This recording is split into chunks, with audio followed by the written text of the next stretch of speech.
What I'm asking you to do is this, is really pull away and ask yourself, not just what revenue do I need to be able to have to put food on the table, or need to be able to have a basic level of contentment, but what do I really want in my life? Like if you could dream, if you could just wave that magic wand and say, my business will be exactly what I want it to be tomorrow. And my work day is going to be exactly what I want it to be. And here's what I would do exactly. And I wouldn't do any of these other things. And here's what I would do outside of work to have fun and rejuvenate. This is what I get to dream. I want you to write that down, the ideal average day, and really let yourself sit in that and say, is this truly what I want? Or is any part of this for other people? You writing that because you think other people want that of you.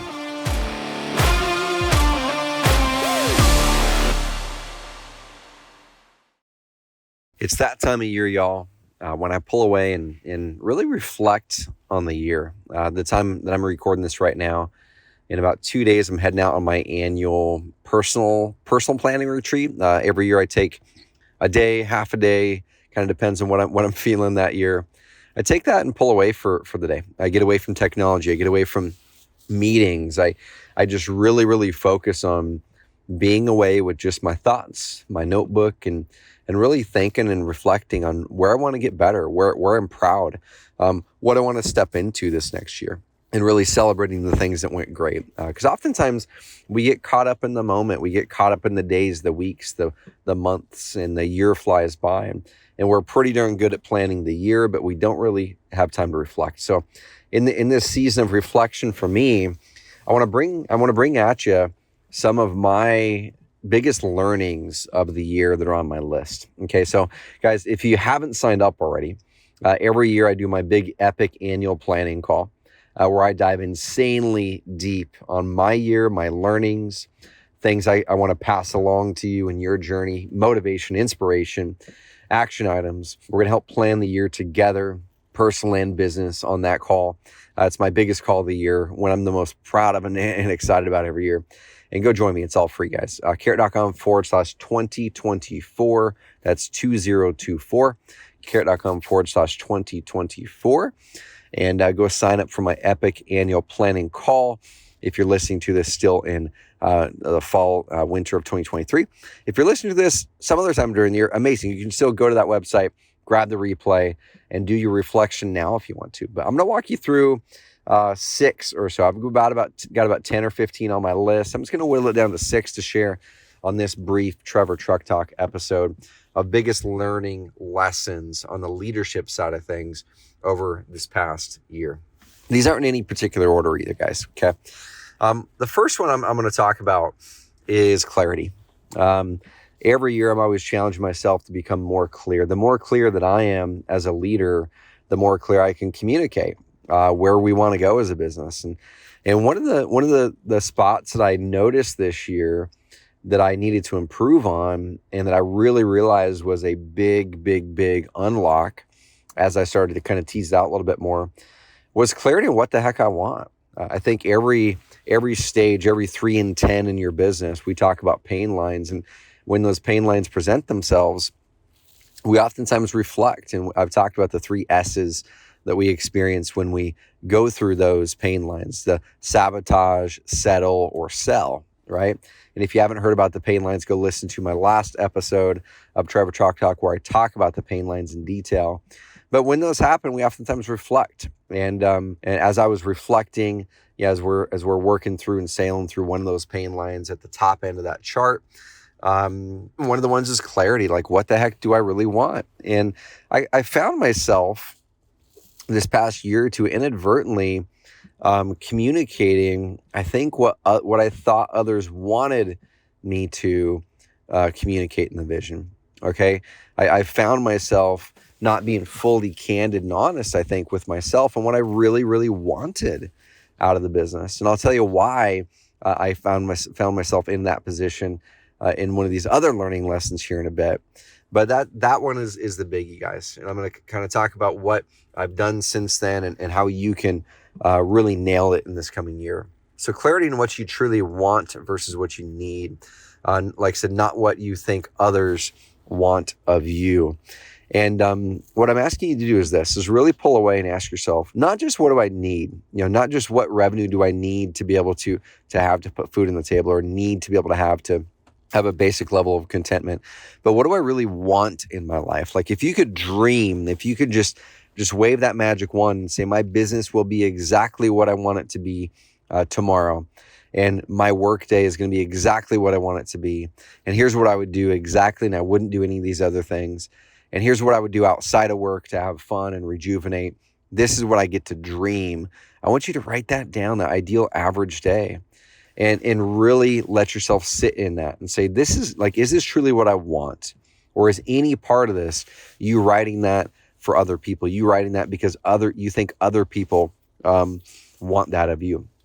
And I'll give you an example. Okay, so one of the things that popped up that I found myself inadvertently after the fact kind of exhibiting was I at first thought that people would be a little bit scared if one of the things I wanted was to be out of the day-to-day operations of Carrot. So I absolutely love Carrot, love the mission here, love our purpose. But I've never really loved operating a business on the day-to-day. What I really love is vision casting, creating content at the high level, motivating, inspiring, working with people, innovating, rolling up my sleeves and thinking about where the market's going. And a lot of that doesn't manifest as me sitting in front of a computer, or me hopping on meetings. A lot of it manifests as, walking around, thinking, talking with people, reading articles, reading things. And sometimes a limiting belief would pop up for me where it's like, well, what are people going to think if half of my day is scheduled for thinking? When they might be jamming on some other things. And I was saying, well, if I communicate that I want to be out of the day to day, and I want to be off of all these meetings, and I want to just be able to do what I want to do in these days and think more, and have a lot less structure during the day, and I want to be able to have a handful of meetings per week with certain people that can unlock the things I love the most. I wonder what they're going to think. Will they think that means I'm less motivated? As I really dove in, y'all, I discovered that was actually the opposite of the case. They wanted me to be out of those things too, because they needed me to be able to step into exactly what I wanted. They need me to be able to step into thinking longer term, getting out of this month, this quarter type of projects and thinking. They need me to be thinking of the next big thing. They need me to be thinking. And sometimes thinking is hard for us to be able to translate to meaning, to us thinking that we're working. We might think we're wasting time if we're not creating an output. And so that was a big learning lesson. I learned it years ago, but I had to relearn it again during this phase of the business. Okay, getting insanely clear and having the permission to know that you can and you should document what you actually want your business to provide for you and others. Because if it doesn't provide that, you will resent it, and then your business has a chance of falling apart, right? So I'm very grateful for our team, our leaders who guided me on that, and my leadership coach who said, Trevor, I think you're ready and the team is ready for you to kind of step away and just let them run on these things. I go, you know what? You're right. So clarity, what do you want, guys? And then actually build the business on that, not what you think other people want of you. Okay, the next thing is the ceiling of complexity is real. In that last episode of the Pain Lions, I talk about the 3s and 10s. Now, a coach that I hired years and years and years ago for a year, it's called Strategic Coach. His name is Dan Sullivan.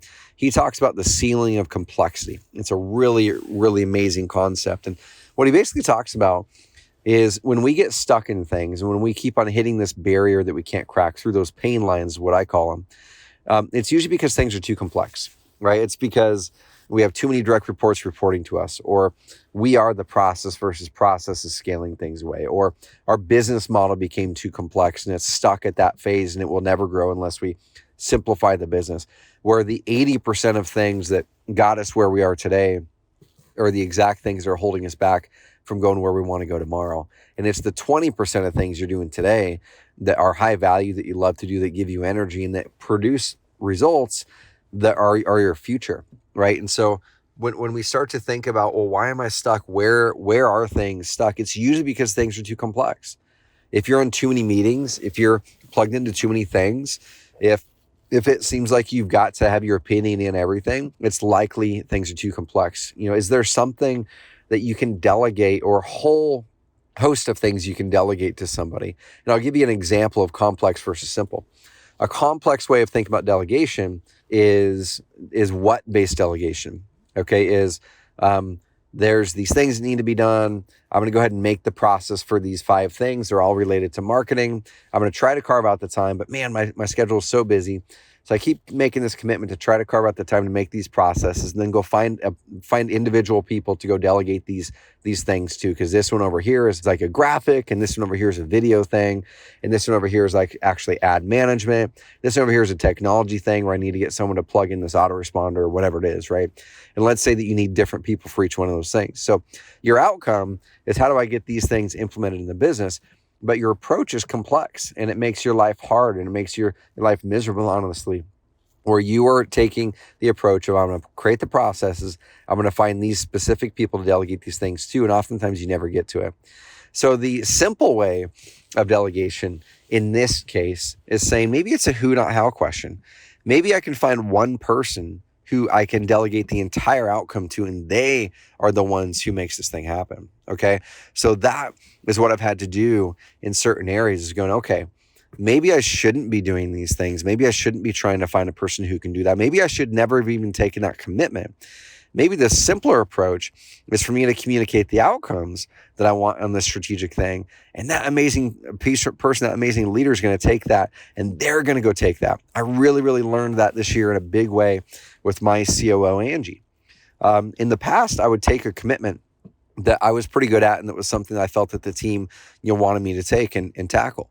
And I would, but oftentimes I took too many of those things. And then I would create a pattern of not delivering on those things, which would then lower the confidence sometimes in some of the team members I was working with during those phases, during those pinch point phases or those pain line phases.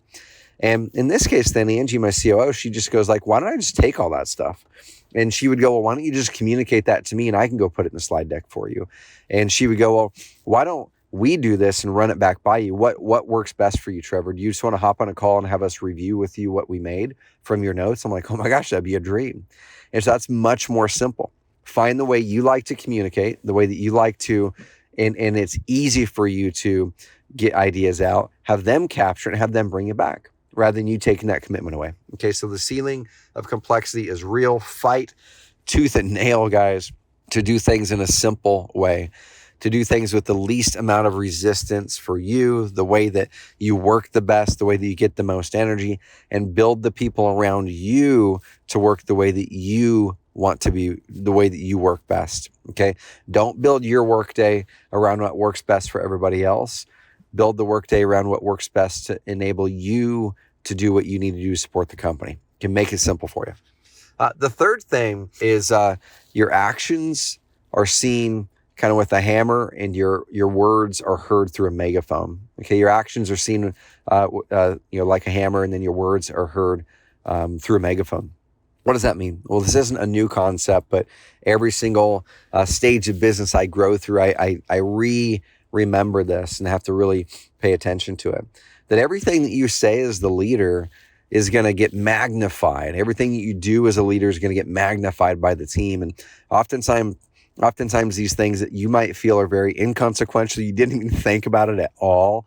You just saw like a little thing you wanted updated, so you shot it over the team, right? You saw a piece of trash on the floor in your office, and you made it a point to pick it up in front of the team member that was there and just throw it away. You didn't say anything, but you picked it up. You had a few light bulbs that were out in the office, and you walk around and you get out the ladder and you go put it in, while the person who maybe should have been doing that is watching you, and you're like, man, I'm just going to do the work, right? Be a good example for them. There's so many different things like that, where we're saying stuff, or you could make a suggestion to somebody in Slack, and you just go, hey, this is something you might look at. In your mind, you might not care all that much about it. You might be just saying, hey, this is just something I noticed, take it or leave it. That might be what you are thinking. They might take it, though, as, oh my gosh, the CEO of the company communicated this thing. They must think it's that important that I need to drop everything and go do this. And that can cause thrash in the team. I remember this wasn't too long ago even. I caught myself doing it. I saw a little copy mistake on one of our web pages. I went into that team instead of going to their leader. I went into that team, and I communicated with that team and said, hey guys, can you make this update on this thing? And here's the principle behind, how to think about this differently next time. What they did was they looked at that and said, they went to their leader and said, Mr. Leader, Trevor came in and he made this suggestion. We're already jamming on these other projects that we have a deadline on.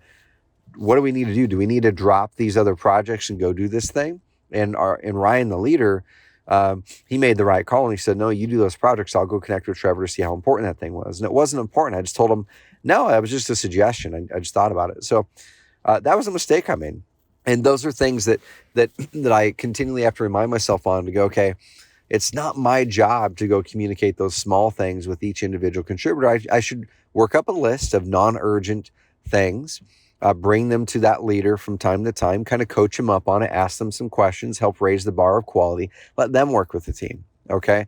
I should, if that piece of trash is on the floor, maybe pick it up, right? Maybe pick it up, but then go connect with the person whose job that is and say, hey, Billy, the last couple of weeks that I've seen a little bit of trash on the ground. And I know that one of the things we talked about is you keeping the place tidy, and I have no problem to pick that up every now and then, but I'd really like to see how can I serve you best so that's something that that you're able to handle. Is it a bandwidth issue? Is it just you need a better process issue? How can I support you in that? Because it is important to me that we keep this clean, and here's why. So I can cast a vision on why it's important. Okay. But what I'm not asking them to do is stop everything and start cleaning the whole rest of the office because they saw me picking up something one time. Okay. So make sure that you recognize your actions are seen like a hammer and your words are heard through a megaphone. And just ask yourself, is it important enough that I communicate the thing I'm communicating or the thing that I'm doing that everyone else sees it as top priority? If not, you can use this simple process I've been using. I call it the die on the hill status. How important is this to you, this topic to you? Is it one that you're willing to stand on and die on the hill for that thing? Is it one where you don't even recognize there is a hill? It's like that low of importance. You don't even recognize that there is a hill to die on or to go tackle and go take. It's just an idea. It's a thought. It's a mere suggestion that you really could take it or leave it if someone does anything with it. Or maybe you recognize there is a hill, but you're like, I recognize there's a hill. There's something that's important there. But you know what? I'm not even going to put in the energy to go try to capture that hill, let alone die on it. And so you can let them know, hey, this is just a recommendation. And a recommendation means, hey, if I were you, I would do this, but I'm not you. You can make the call on this. You can make the decision on it. But I thought I'd toss this out there. Okay, the next thing is, hey, there is a hill. You want to take the hill, but you're not willing to die on it. Okay, you can let them know, hey guys, this is a strong recommendation. This is something that I would strongly recommend that we do. Here's why. And that is something you would like them to do. And then the last status is that you would die on a hill for this thing. This is a plea that you are pleading. You do hashtag plea in Slack or whatever it is. Hey guys, this is a plea. This is something I've been seeing. It's very important. Here's why it's important. I would like for you to do this by this time and report back to me with any challenges you have or whatever. So you can use a hashtag system, and I'll use a hashtag recommendation, hashtag suggestion, hashtag plea. Okay, so make people realize: are you willing to die on the hill of this thing, or are you just tossing out an idea? Make it so they're clear on that. Two more really quick here. Okay, you are not your occupation, guys. This is an identity question. Okay, I've been running Carrot for almost 10 years now. And I remember a phase of the business where, I was Carrot, Carrot was me. And I would even say this is even up until the last year or so. And it's hard to make decisions when you are the company, right? When you see yourself as the company, when you walk into a networking event or you walk into anywhere and you're like, well, who am I? I am the Carrot guy. I am the Express, blah, blah, blah, blah, blah, whatever guy. I am the name it. You name that your type of business, your profession, your business name, you name that. I am that guy. I'm the multifamily guy. I'm the whatever. But what I want to challenge you is you are not that. You are not your profession. And the more that we're able to decouple our identity from our profession and from our workplace, I think the more healthy it's going to be for your company and growth, and the more you're going to be able to delegate the right things confidently and not micromanage and meddle in their work. Because if you see your business as your identity and you're trying to delegate important things, you're going to naturally see when people make a mistake or when you feel like that they're leading towards a mistake or something that could hurt the business. You see it as directly hurting you because it's your identity, it's your reputation. Yes, you want that business to be successful. Yes, yeah, your business in some way does reflect your reputation. That's important. But I want you to recognize that there is life after this current business you're in. There is life outside of this profession. And you're going to be far happier when you realize that this business is there to support you and your holistic life, that this business and this profession is not your life. Okay. And when you do that, you're going to be able to more confidently make decisions to step away from certain parts of the business, to delegate certain parts that you've held sacred, to look at your business completely differently. And I think your team and you're going to be served by that. You are not your occupation. You are not your business. Your identity is not your business. Okay. My identity is a man of Christ who happens to be a business person who uses business as my ministry in a way to create impact. Okay. Last one here is burnout is not from working too much. Okay. Now this one is going to be kind of anti what a lot of people may think, that they think that you get burnt out when you work too much. Now I'm going to throw something at you that you may have never heard before. That is absolutely the furthest from the truth. You do not get burnout from working too much. Okay. And if you want to debate me on this, let's debate on it, because I used to think the same thing. I used to think that burnout was caused by working too much. Now, I want you to think of something. Think of a time when you were the most energized, the most excited, you were making the most momentum with your business or with something that you felt was important in your life. It could be this massive fitness challenge you're going after, 75 hard. It could be, the early days of your business and you're getting momentum. It could be a relationship that you're going after, right? In those early phases when you're insanely excited about something, that new vision, that new mission you're on, you could work all day and all night long and still be energized by it, right? You could work 15-hour days, and maybe you did in those early days, and you never felt like you were getting burnt out because it was interesting to you. It was new, it was fresh. You were learning through that process, right? So working too much is not burnout. Where burnout comes in is when we start doing too much work that drains our energy, and we're not filling our cup outside of work with things that we love, that fulfill us and give us energy. Okay, so we get burnt out when we don't do enough of the things outside of work that fuel our cup, when we don't do enough of the things outside of work that energize you, that you love to do, that you could do all the time, that you could do every day. When you don't do enough of that, and you're robbing your days and your weeks by working too much and justifying it by, this is a challenging moment, I've got to work through this, I've got to put in more time, I'll get back to hobbies later, I'll get back to hanging out with my friends later. That recipe is a recipe for disaster, because oftentimes you're going to be doing work that drains your energy, and you're consciously making the choice to say, I don't have the time right now for these hobbies. I don't have the time to work out. I don't have the time to go for jogs. I don't have the time to hang out with my friends on Thursdays. I don't have the time for Bible studies on Wednesday mornings. I don't have the time for doing golf on Wednesday afternoons anymore. Okay. When we start to do that, that's the recipe for burnout. You can be going through insanely hard challenges at work, but if you've got amazing time with friends, amazing time with hobbies, you're able to move your body, you're able to feed yourself spiritually and mentally every single week, you will not get burnt out because you're balancing yourself well.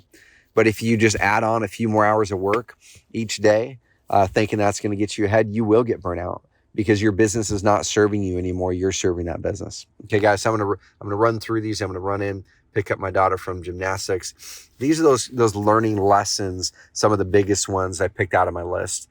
Clarity on what you want is critical, and making sure you are clear on truly what you want and building the business for that, not for what you think other people want of you.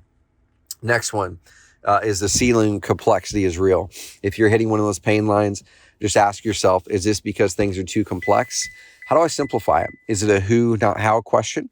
Is there one person I can hire and delegate all of these things to, and I can step more into things that give me energy? Ceiling complexity is real. When our business and our role is simple, that's when things are flying. Next thing, actions are seen through a hammer, your words are heard through a megaphone. Be careful what we're saying and what we're doing, and make sure that we're relaying the intent so our team members don't think that that something is more important than we actually think it is, and it creates thrash. You are not your occupation. You are not your business. Your identity has to be something outside of those, and that business should just fuel that identity. That way, your identity grows and strengthens no matter what business you run, and you're not going to be held hostage to that business running you and your identity. And finally, burnout is not from working too much. Burnout is from not doing the things that you love outside of work enough. All right, guys, have an amazing, amazing rest of the night. I want you to pull away and ask yourself, what are the biggest learning lessons you had this year? You write down, grab an hour and just pull away and ask yourself, what are the biggest lessons? What are the things I learned this year I want to take forward? What are the things I want to really step into? And join me, carrot.com/2024, carrot.com/2024. Join me between Christmas and New Year's, or watch the replay afterwards, and I'll share with you even more detail, my biggest learnings, my biggest wins, my biggest failures, and motivation, inspiration, and we will walk through and plan our years together using my brand new templates that I've updated on personal and business planning. Join me, guys, 100% free. Invite your friends, whether they're in real estate or not. Carrot.com/2024.